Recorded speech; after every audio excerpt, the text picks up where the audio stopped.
ਤਾਰ ਟੁੱਟਦਾ ਹਨਾ। ਅੱਛਾ ਇਹ ਪੂਰੀ ਤਾਰ ਹੁੰਦੀ ਨਾਲ। ਹਾਂਜੀ ਇੱਥੋਂ ਐਨਟੀਐਮ ਹੁੰਦੀ ਹੈ ਕਿ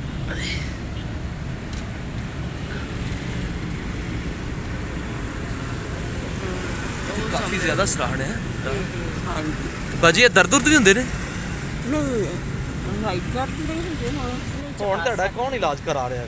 ਕੋਈ ਵੀ ਨਹੀਂ ਬਾਈ, ਕੋਈ ਲੈ ਕੇ ਜਾਣ ਵਾਲਾ ਜਾਂ ਕੋਈ ਸਹਾਰਾ ਹੈ ਜਿਸ ਤੋਂ ਬਗੈਰ ਮੈਂ ਨਾ ਪੀ ਸਕਦੀ ਹਾਂ ਨਾ ਖਾ ਸਕਦੀ, ਕਿਉਂਕਿ ਉਹ ਨੱਕ ਦੇ ਜ਼ਰੀਏ ਸਰਾਖ ਜਿਹੜਾ ਉਹਦੇ ਜ਼ਰੀਏ ਬਾਹਰ ਆ ਜਾਂਦਾ। ਅੱਜ ਇੱਕ ਬਜ਼ੁਰਗ ਭੈਣ ਮੇਰੇ ਕੋਲ ਆਈ ਤੇ ਕਹਿੰਦੀ ਕਿ ਮੈਂ ਇਲਾਜ ਕਰਾਉਣਾ ਚਾਹੁੰਦੀ, ਮੇਰੇ ਕੋਲ ਪੈਸੇ ਨਹੀਂ ਹੈਗੇ।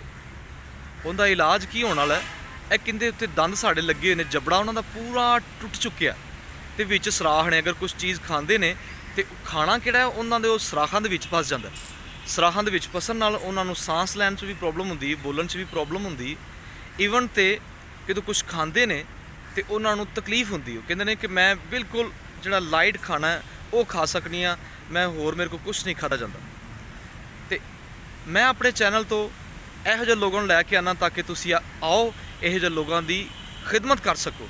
ਅਗਰ ਕੋਈ ਆਪ ਆਉਣਾ ਚਾਹੇ, ਮੈਨੂੰ ਦਿਲੀ ਖੁਸ਼ੀ ਹੁੰਦੀ ਕਿ ਕੋਈ ਆਪ ਆਏਗਾ ਤੇ ਉਹ ਇਹੋ ਜਿਹੇ ਭੈਣ ਭਰਾ ਦੇ ਕੰਮ ਆ ਸਕੇਗਾ।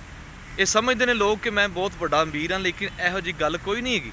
ਮੈਂ ਸਿਰਫ ਆਵਾਜ਼ ਬਣਨਾ, ਕੰਮ ਤੁਸੀਂ ਲੋਕ ਕਰਦੇ ਹੋ।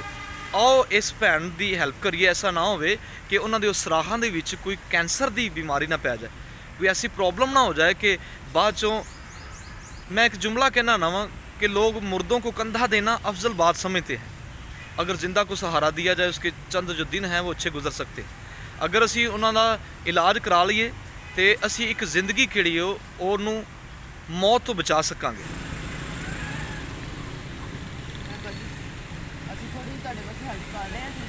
खुदा अगे गल रखनी है कि खुदा कोई ऐसा भैन या कोई भरा मुहैया करे जो तुहाडा इलाज करवा सके। ठीक है, तुसीं भी खुदा अगे गल रखनी कि खुदावंद दा कोई ऐसा कोई डॉक्टर या कोई डॉक्टरानी सानू मुहैया करके साडा इलाज करवा सके।